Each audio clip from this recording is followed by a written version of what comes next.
It was a time of newfound hope, innovation, and emerging national pride.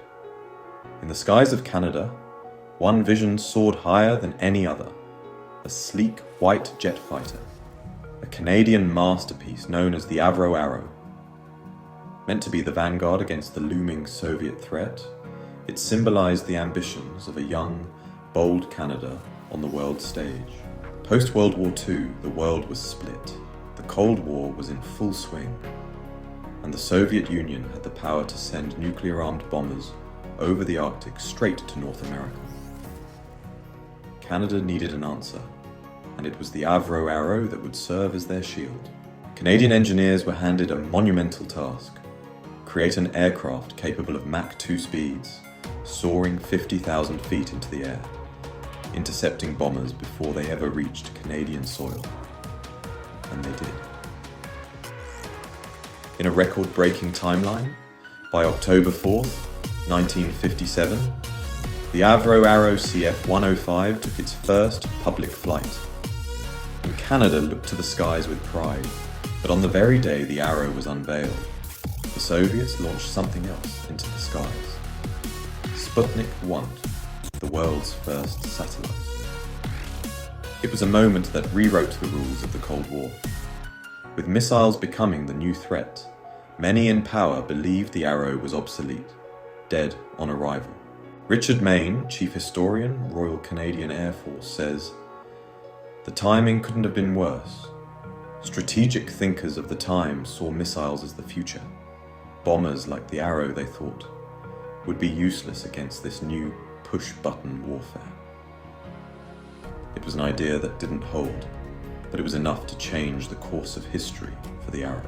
Cost overruns and changing political winds weighed heavily on the project. Despite being a marvel of engineering, its ballooning expenses turned the Arrow into a target for budget cuts. By February 1959, the Canadian government, led by Prime Minister John Diefenbaker, pulled the plug.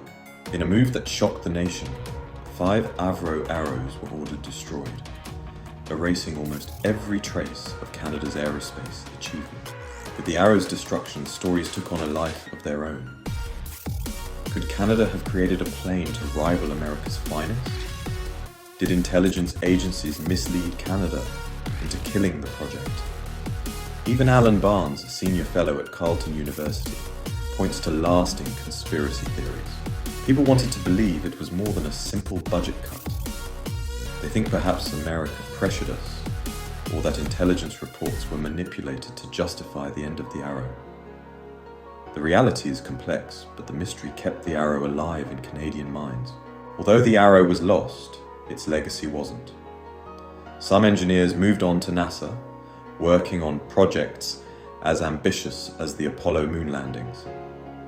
The Arrow showed Canada what was possible when daring vision met national pride.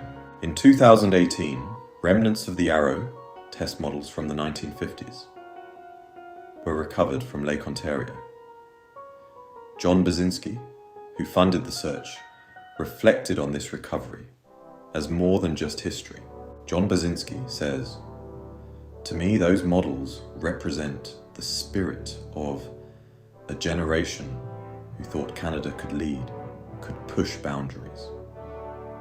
Finding them reminds us of a time when Canada was unafraid to dream big. Today, the Avro Arrow is a legend, a story of what might have been. In museums, in replicas, in old photographs, Canadians still look up and wonder, what if the Arrow had flown? Perhaps the real legacy of the Avro Arrow is that it continues to fly, not through the clouds, but in the collective memory of a nation. The Avro Arrow, Canada's greatest what if. A dream that soared only to be grounded. But sometimes dreams have a way of outlasting reality. Subscribe to find out more fascinating discoveries throughout the time and history